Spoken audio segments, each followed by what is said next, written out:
Mind को control करने की 5 पावरफुल ट्रिक। अगर तुम्हारे पास ऐसी पावर हो जिससे तुम किसी को भी अपने हिसाब से कंट्रोल कर सको, बॉस को कन्विंस करना हो, दोस्त से अपनी बात मनवाना हो, अपने पेरेंट्स को मनाना हो या यहाँ तक कि किसी अनजान इंसान को अपने इशारों पर नचाना हो, ये कोई जादू नहीं बल्कि साइकोलॉजी का सबसे डार्क सीक्रेट है जिसे दुनिया के पावरफुल लोग और कंपनियां इस्तेमाल करती हैं। और आज तुम इसे सीखने वाले हो। लेकिन ध्यान से सुनो, ये सिर्फ एजुकेशन पर्पस के लिए है। इसका गलत इस्तेमाल करना आपका नुकसान कर सकता है, क्योंकि ट्रिक इतनी पावरफुल है कि इसे जानने के बाद तुम्हारी सोच बदल जाएगी। हो सकता है आप इसके लिए तैयार नहीं हो, लेकिन फिर भी देखें। अब शुरू करते हैं। Trick 5, the illusion of choice. क्या तुमने कभी सोचा है कि लोग तुम्हारी मर्जी से डिसीजन क्यों नहीं लेते? क्योंकि उन्हें लगता है कि वो खुद कंट्रोल में है, लेकिन असली एक्सपर्ट उन्हें ऐसी चॉइस देते हैं जिससे वो तुम्हारे हिसाब से ही सोचे। कैसे? मान लो तुम अपने दोस्त से चाहते हो कि वो तुम्हारे साथ बाहर चले। अगर तुम सीधे बोलोगे चल बाहर चलते हैं, तो शायद वो मना कर देगा। लेकिन अगर तुम उसे ऑप्शन दो, भाई बाहर जाना है, पिज्जा हट चले या डोमिनोज, अब खेल बदल गया। अब उसे लग रहा है कि वो खुद डिसाइड कर रहा है, लेकिन सच में तुमने ही उसकी चॉइस लिमिट कर दी है और वो किसी भी हाल में हाँ बोलेगा ही। यही टेक्निक बड़े ब्रांड्स, बिजनेस और पॉलिटिशियन इस्तेमाल करते हैं। लोगों को चॉइस का इल्यूजन दो, लेकिन असली कंट्रोल तुम्हारे हाथ में रखो। लेकिन रुको, अगले ट्रिक से तुम किसी से भी हाँ कहलवा सकते हो। Trick 4, slider technique. अगर तुम्हें किसी से बड़ा फेवर चाहिए तो सीधा मांगने पर वह मना कर देगा, लेकिन अगर तुम छोटे छोटे हाँ बुलवाते जाओगे तो उसका दिमाग धीरे धीरे तुम्हारी रिक्वेस्ट को एक्सेप्ट करने लगेगा। कैसे? सोचो, तुम अपनी कंपनी में प्रमोशन चाहते हो।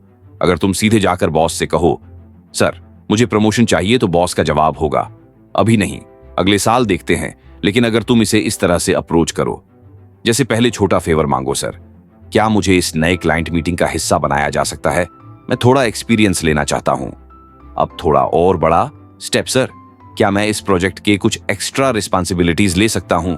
अब बॉस को हाँ कहने की आदत पड़ चुकी है। सर क्या मैं लीडरशिप वर्कशॉप में जा सकता हूं? इससे मेरी स्किल्स और बेहतर होंगी।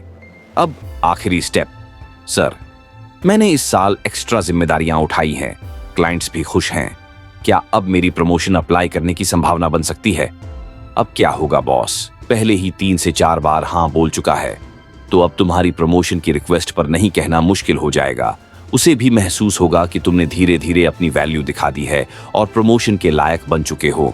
यही ट्रिक सेल्समैन, पॉलिटिशियन और बड़े बड़े लीडर्स यूज करते हैं। लोगों को छोटे छोटे हाँ बुलवाने की आदत डालो, फिर बड़ा फेवर मांगो। अगले ट्रिक से तुम किसी का भी गिल्टी बटन दबा सकते हो। Trick 3, the guilt trap. लोग हमेशा लॉजिकल नहीं होते, लेकिन इमोशनल जरूर होते हैं, और अगर तुम किसी को गिल्टी फील करा दो तो वो तुम्हारी बात मानने पर मजबूर हो जाएगा। कैसे? अगर तुम किसी से उसकी गाड़ी मांगना चाहते हो तो सीधा मत मांगो, भाई क्या मैं तेरी कार ले सकता हूं? 99% लोग मना कर देंगे। बल्कि ये कहो, यार मैंने हमेशा तेरी हेल्प की है, पिछली बार तुझे मैंने 5,000 रुपए दिए थे, याद है ना? अब बस एक छोटा सा फेवर चाहिए, क्या तुम्हारी कार मिल सकती है? अब सामने वाले को गिल्ट फील होगा कि उसने तुमसे पहले हेल्प ली थी और वो ना नहीं कह पाएगा। अगले ट्रिक से तुम किसी की भी मेमोरी को बदल सकते हो। Trick 2, false memory planting. हमारी यादें परफेक्ट नहीं होती, हम जितना सोचते हैं उतना भरोसेमंद हमारा दिमाग नहीं है, और स्मार्ट लोग इस कमजोरी का फायदा उठाते हैं। अगर तुम किसी को बार बार एक झूठी बात कहो तो उनका दिमाग इसे सच मानने लगेगा। मान लो कोई पॉलिटिशियन चुनाव जीतना चाहता है, लेकिन उसकी इमेज लोगों के बीच उतनी मजबूत नहीं है। अब वो फॉल्स मेमोरी प्लांटिंग का इस्तेमाल करके लोगों के दिमाग में अपनी ताकत और लोकप्रियता की फेक मेमोरी डाल सकता है। रैलियों में वो कहना शुरू करेगा, जब इस शहर में बेरोजगारी थी मैंने अपने दम पर 1 लाख लोगों को नौकरी दिलवाई थी। अगली बार वह मीडिया में बयान देगा, हमारी सरकार के आने से पहले लोग गरीबी में थे, लेकिन हमने पूरे राज्य में 70% लोगों की आर्थिक स्थिति सुधार दी। अब वो इंटरव्यूज में इस बात को इतने कॉन्फिडेंस और डिटेल्स के साथ बोलेगा कि लोग सोचने लगेंगे, अरे हाँ शायद सच में इसने ऐसा किया होगा। लोगों का दिमाग इस झूठ को सच मानने लगेगा और वो बिना ज्यादा फैक्ट चेक किए इस पॉलिटिशियन को वोट देने के लिए राजी हो सकते हैं, और इस तरह फॉल्स मेमोरी प्लांटिंग ट्रिक काम करती है।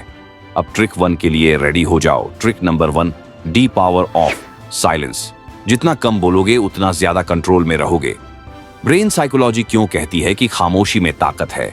लोग सोचते हैं कि बातचीत में बोलने वाला पावरफुल होता है, लेकिन असली ताकत उसी के पास होती है जो सुनना जानता है और चुप रहने की आड़ में मास्टर है। जब हम चुप रहते हैं तो सामने वाले को डर, डिस्कम्फर्ट और इनसिक्योरिटी महसूस होने लगती है। इंसान की नेचुरल आदत होती है कि वो ऑकवर्ड साइलेंस को भरने के लिए बोलता है। कैसे अप्लाई करें? मान लो तुम्हें अपने किसी दोस्त पर चोरी का शक है और तुम्हें उससे सच निकलवाना है, तो ये कभी मत कहना भाई तूने चोरी की, सीधा सवाल बचाव करेगा, बल्कि ये कहो भाई मुझे सब पता है। फिर चुप रहो। जितनी देर तुम साइलेंस रखोगे सामने वाला घबराने लगेगा और खुद ही सब सच उगल देगा। और जब किसी को डिस्काउंट पर राजी कराना हो तो मत कहो कि क्या 30% डिस्काउंट मिलेगा, सामने वाला साफ मना कर सकता है, बल्कि ये कहो 30% डिस्काउंट तो मिल ही जाएगा, है ना? फिर चुप रहो। सेल्स में ये ट्रिक बहुत पावरफुल होती है।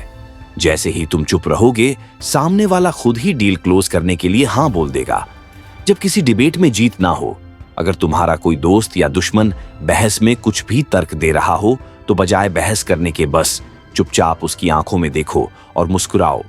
सामने वाला खुद ही सेल्फ डाउट में अपने पॉइंट को कमजोर कर देगा। जब किसी को अपनी दिखानी हो कम बोलो, सोच समझ कर बोलो।